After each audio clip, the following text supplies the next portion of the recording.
Wisst ihr, was mich richtig nervt? Wenn ich ein Video mache oder einen Artikel, in dem irgendwas Positives über ein Produkt von Hersteller XY gesagt wird und dann jemand kommentiert, Na, wie viel hat XY dir denn bezahlt? na, wie viel hat XY dir denn gezahlt? That's you. That's how you talk. Aber ich dachte dann auch, statt mich nur über solche komplett absurden Vorwürfe aufzuregen, muss ich wirklich mal ganz transparent erklären, wie wir hier Geld verdienen. Just follow the money. Wie das ganz allgemein im Tech-Journalismus funktioniert und vor allem hier auf YouTube und ganz konkret bei CT3003. Ich sage auch wirklich so richtig Zahlen, so richtig transparent, und wenn ich schon dabei bin, beantworte ich auch die Frage, die mir echt ständig gestellt wird, wie das mit den Testgeräten funktioniert. Bleibt dran. Liebe Hackerinnen, liebe Internetsurfer, herzlich willkommen hier bei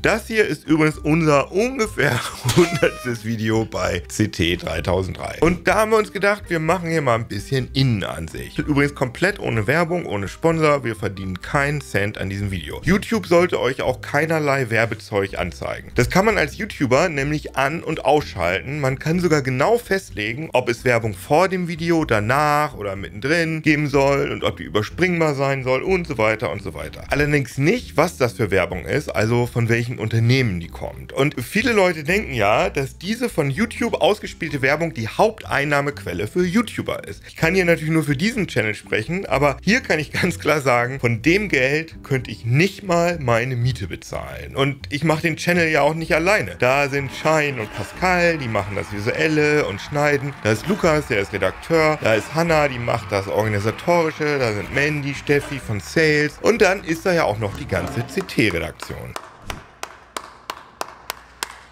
Ja, guck mal hier, dieses Video ist von YouTube monetarisiert und hat seit der Veröffentlichung Anfang Juni 2022, also in ungefähr 10 Monaten, 250 € eingespielt. Im ersten Monat nach dem Upload waren es sogar nur 109,74 €. Ja, und mit 70.000 Abrufen insgesamt ist das sicherlich nicht unser erfolgreichstes Video hier, aber auch nicht das schlechteste. So im Mittelfeld liegt das. Ein erfolgreiches Video ist das hier mit Bartosera Linux, das hat 265.000 Aufrufe. Ja, und das hat aber auch nur 548,32 € seit Veröffentlichung eingebracht. Achso, ja, und die Einnahmen von YouTube Premium gibt YouTube auch weiter. Das sind bei uns zurzeit exakt 19 € im Monat. Ja, also nehmen wir mal an, jedes unserer 4 Videos im Monat würde eine 4 Aufrufe kriegen. Was wir zurzeit noch lange nicht schaffen und für deutschsprachiges Tech-YouTube auch echt gut wäre. Dann würden nach aktuellem Stand pro Video 550 € über YouTube-Werbung reinkommen. Dann wären wir also im Monat bei 2.200 €.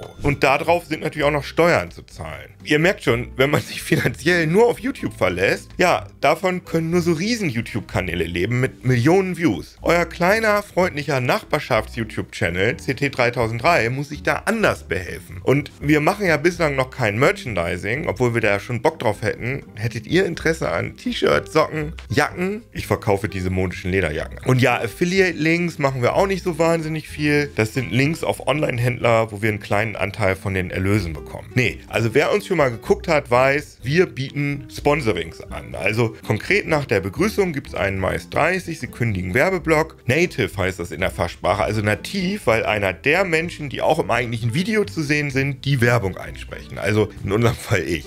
Dieses Video wird gesponsert von. Dieses Video wird gesponsert. Dieses Video wird gesponsert. Dieses Video wird gesponsert von. Ja, und für so eine 30 Sekunden Einbindung nehmen wir laut Preisliste zurzeit 4.500 €. Das ist kein Geheimnis. Das PDF findet man auf mediadaten.heise.de. Und oft kriegen die Kunden Rabatt, weil sie zum Beispiel noch irgendwas anderes im Heise-Universum buchen, vielleicht eine CT-Print-Anzeige. Aber trotzdem merkt ihr schon, das ist deutlich mehr, als wir von YouTube bekommen, wenn wir das von denen monetarisieren lassen. Und außerdem hat das unserer Meinung nach auch für euch Vorteile. Ihr habt dann nämlich nur den einen 30-Sekunden-Block im Video und normalerweise keine Werbung vor oder nach dem Video und auch keine Textwerbung. Denn wenn man sich für ein YouTube-Video selbst einen Sponsor besorgt, muss man das beim Hochladen angeben und dann blendet YouTube beim Abspielen auch ein, enthält bezahlte Werbung. Dafür verzichtet YouTube dann drauf, eigenes Werbezeug einzubauen, also in der Regel laut unserer Stichproben. Wenn wir allerdings keinen Sponsoren finden für ein Video, dann lassen wir YouTube monetarisieren. Und mit wir meine ich auch nicht mich, was ich super wichtig finde. Ich suche keine Sponsoren und habe normalerweise auch nichts mit denen zu tun. Das macht unsere Sales-Abteilung. Natürlich reden die manchmal mit mir, aber es gibt eine klare Regel. Die Anzeigenabteilung arbeitet unabhängig von der Redaktion. Also die Sales-Abteilung sagt mir Anfang der Woche einfach, was wir für einen Sponsor fürs 3003-Video haben, schicken mir ein Briefing und das war's. Ich kenne auch nicht die genauen Konditionen, die mit den Kunden ausgehandelt wurden. Die Kunden kennen nicht den Inhalt des Videos und ich bin nicht am Umsatz beteiligt. Ich kriege mein festes Redakteursgehalt und das war's. Bin ich womöglich der einzige nach Tarif bezahlte YouTuber?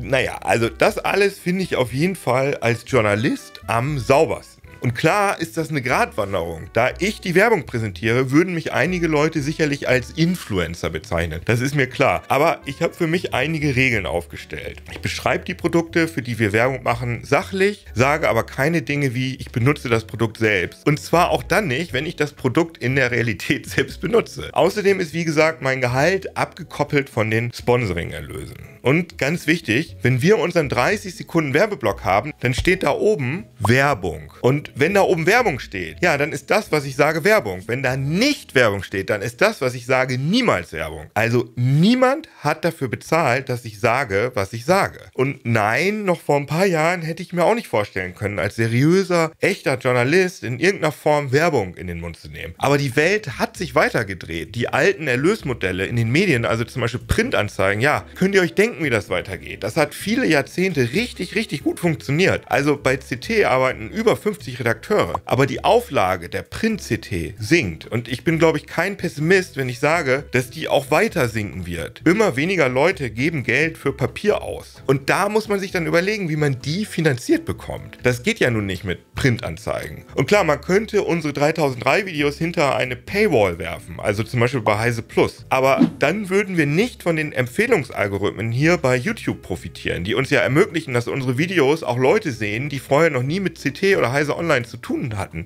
Und vielleicht denken die, ach, das ist ja ganz nice, was die da machen bei CT. Und kaufen sich vielleicht ein Heise Plus Abo. Apropos CT, das CT-Magazin gibt es ja inzwischen seit 40 Jahren, worauf ich auch ein bisschen stolz bin, auch wenn ich selbst erst seit 15 Jahren dabei bin. Und klar ist CT im Jahr 2023 anders als CT im Jahr 1983, was immer wieder Leute kritisieren, dass wir uns verändert haben. Aber der Kern von CT, kompromisslose Nerdigkeit und ein wirklich kritischer Blick auf die Tech-Welt, das ist heute immer noch so wie vor 40 Jahren und auch hier bei CT 3003. Ach ja, ich hatte ja am Anfang die Frage nach den Testgeräten erwähnt. Nein, natürlich behalte ich Testgeräte nicht. Schon allein deshalb, weil die Hersteller uns Testgeräte in den meisten Fällen nur ausleihen und wir die dann nach dem Test wieder zurückschicken. Manchmal behalten wir Sachen in der Redaktion, zum Beispiel für Benchmarks, also zum Vergleichen mit späteren Produkten, aber das Zeug geht natürlich nicht in meinen Privatbesitz über. Und auch was Geschenke angeht, gibt es bei uns Regeln. Wenn Hersteller uns beispielsweise zu Weihnachten irgendwas zuschicken, dann geht das in die CT-Weihnachtsverlosung, sodass das Geschenk am Ende nicht die eigentlichen Adressaten bekommen, sondern halt irgendjemand anders. Eine weitere Regel ist, wenn uns Unternehmen einladen und die Reisekosten übernehmen, dann wird das in Artikel oder Video erwähnt. Und wenn ihr jetzt sagt, ja, aber wenn ihr so unbestechlich sein wollt, dann könntet ihr doch auch einfach gar nichts annehmen. Ehrlich gesagt habe ich mir das bei Testgeräten schon oft gedacht, dass das eigentlich toll wäre, sich komplett unabhängig von den Herstellern zu machen und alles einfach selbst zu kaufen, anstatt Leihgeräte anzufordern. Weil ihr euch ja vielleicht auch vorstellen könnt, dass zumindest einige Hersteller versuchen, über die Testgeräte Druck auszuüben. Sprich, wer nett ist, kriegt das Testgerät auf jeden Fall frühzeitig, wer nicht so nett ist, sprich kritisch, kriegt es vielleicht erst später.